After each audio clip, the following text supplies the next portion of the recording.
Baik, saya lanjutkan dengan perkembangan limfosit ya. Jadi limfosit kita itu adanya di sumsum tulang ya. Jadi dalam sumsum tulang itu terdapat induk stem cell ya, atau stem cell ini induk ya. Nah, tapi dalam sel induk di sini limfosit masih belum, walaupun membelah ya, tetapi pembelahannya masih belum mengalami maturasi atau masih belum bisa berkembang ya. Sehingga untuk sel B sebagai sistem imun yang humoral ya. Nah, sel B ini perkembangannya itu memang tetap berada di sumsum tulang ya, sehingga B ini sebenarnya singkatan bone ya, jadi berasal dari tulang ya. Kemudian sel B yang sudah matur atau yang sudah berkembang akan diedarkan melalui pembuluh limfa ya. Nah, di sini di pembuluh limfa sel-sel baik sel B ataupun sel T akan lebih dimatangkan ya.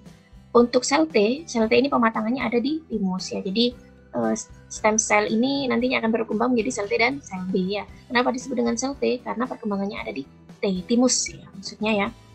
Namun keduanya ini nantinya akan diedarkan ke pembuluh limfa ya, pembuluh limfa, ginjal, dan juga organ limfatik lainnya ya. Nah, ini juga sama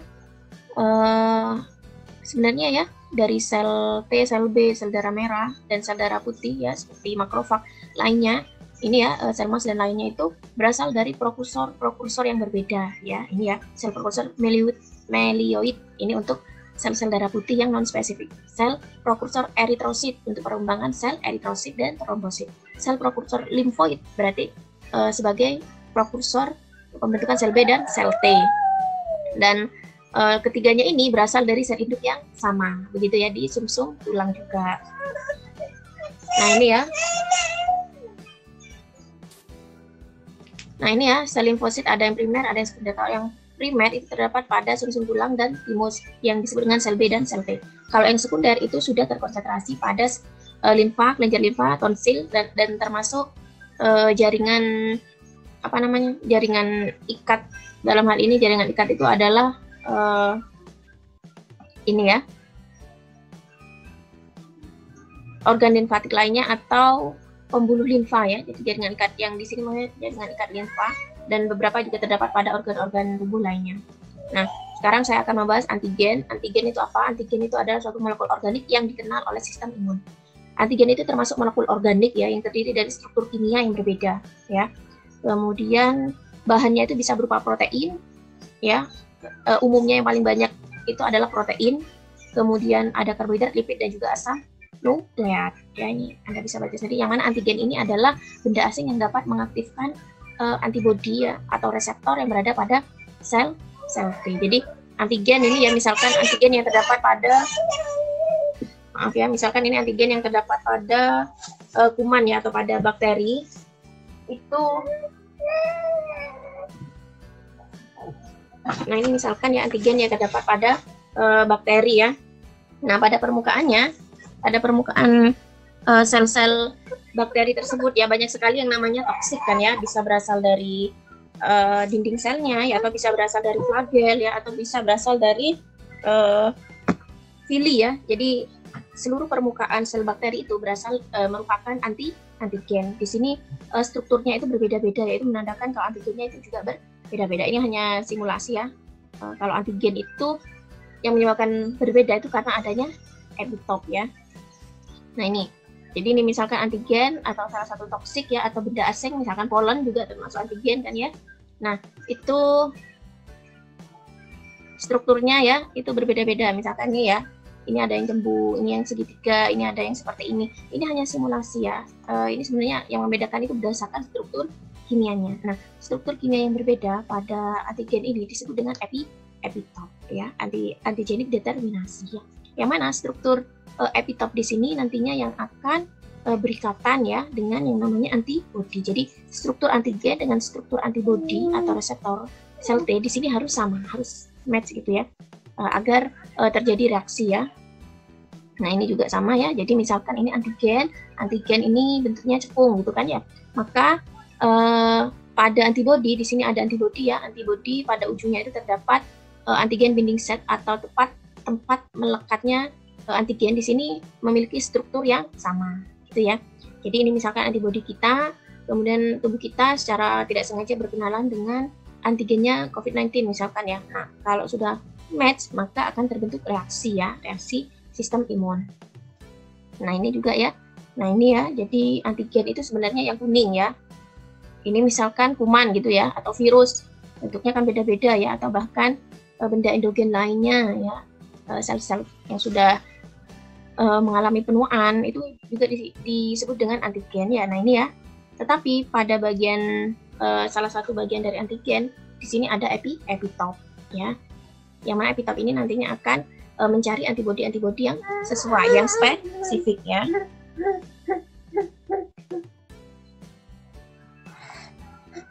Nah ini saya jelaskan tentang antibodi ya.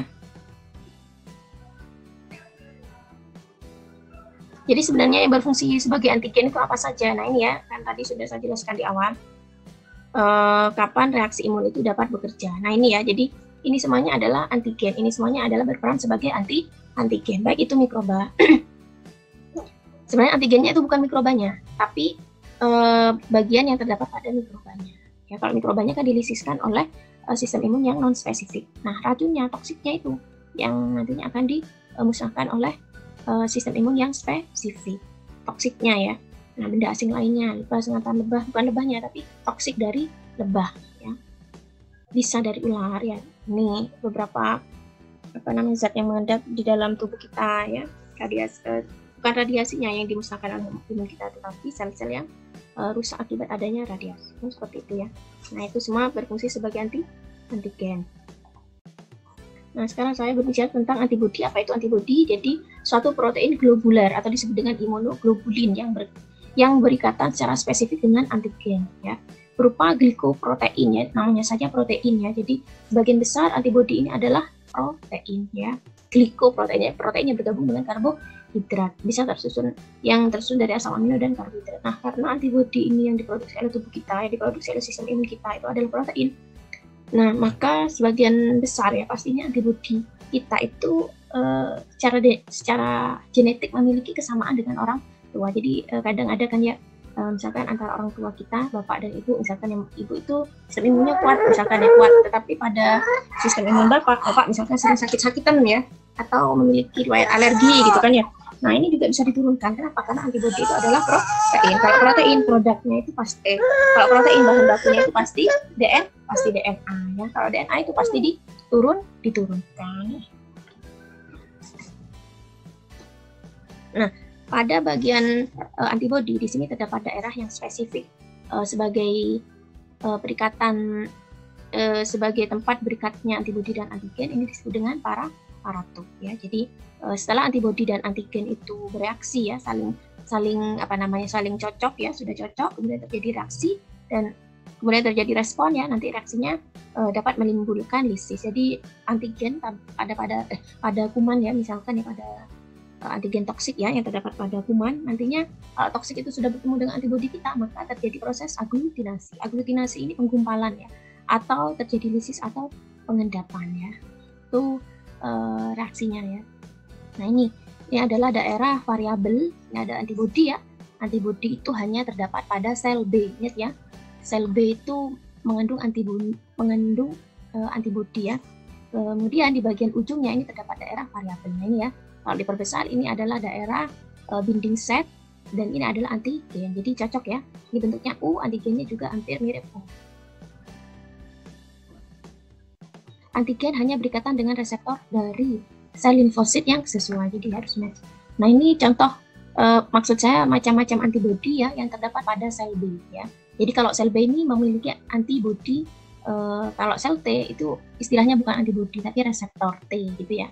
Nah antibodi macamnya itu ada imunoglobulin G, ada imunoglobulin E, D, M, dan A. Ini dibedakan berdasarkan bentuk antibodinya ya. Tetapi antibodi di dalam tubuh kita itu tidak hanya 5, tapi jutaan, ribuan ya, bahkan miliaran ya, karena setiap harinya itu diproduksi ya. Cuman kelompoknya itu ada 5. Nah, masing-masing ini memiliki fungsi yang berbeda.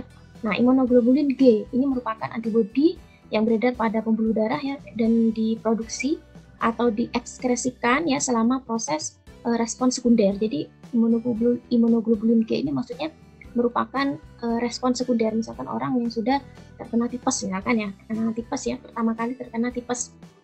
Nah itu kan respon primer ya, respon primer. Nah ini ya, Jadi misalkan ya seorang bayi pertama kali terkena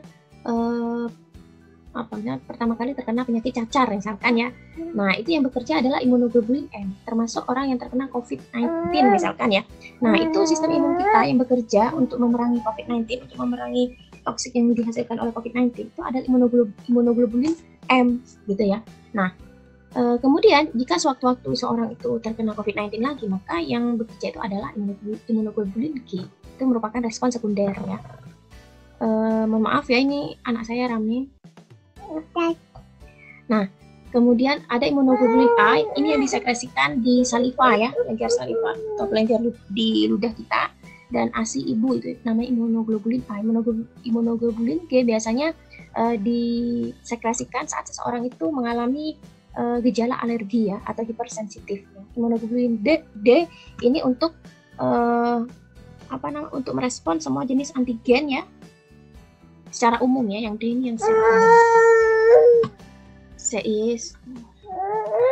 Nah, ini ya, ini reaksi pertahanan spesifik ya. Jadi ada perkenalan ini, jadi sistem imun kita itu harus dapat membedakan ya mana komponen safe atau yang safe. Ini maksudnya kalau misalkan tubuh kita sendiri ya, antibodi kita tidak bisa membedakan komponen safe, ini maksudnya karena ada sekarang itu kan ada penyakit autoimun ya. Penyakit autoimun itu kan antibodi kita itu menyerang sel-sel kita sendiri. Nah, perkenalan ini adalah sistem imun kita memiliki kemampuan bahwa yang akan dilisiskan ya, bahwa yang akan dihancurkan itu adalah sel, maksud saya itu ya, sel asing atau antigenik gitu ya, yang bukan sel tubuh kita sendiri. Nah, kalau sistem imun kita itu tidak memiliki kemampuan untuk mengenalkan seperti itu, maka seseorang itu akan menderita autoimun ya. Jadi yang diserang itu bukan benda asing, tetapi sel-sel tubuh kita yang normal gitu ya. Gangguannya seperti apa? Nah, saya jelaskan di pertemuan selanjutnya. Kemudian respon itu terjadi perubahan pada sistem imun yang memungkinkan tubuh berhasil secara efektif melawan patogen. Ini respon ini juga terkait dengan proses perkenalan antara antigen dan juga sistem imun yang sudah mengalami kecocokan ya atau match ya.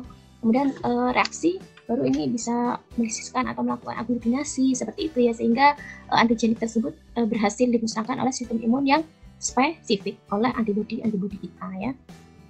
Jadi Anda paham ya kalau ada istilah safe dan non safe, ini maksudnya kalau safe itu sel-sel tubuh kita ya, jangan sampai tubuh kita ini dihancurkan oleh sistem imun. Kalau dihancurkan maka akan menimbulkan autoimun. Nah, kalau non safe itu adalah antigen ya, yang 4 macam yang sudah saya jelaskan tadi. Nah, jadi kerja dari sistem imun spesifik itu sebenarnya akan meningkatkan kerja imun yang non spesifik. Keduanya itu saling bekerja sama gitu ya. Nah, sekarang saya akan jelaskan seleksi klonal ya.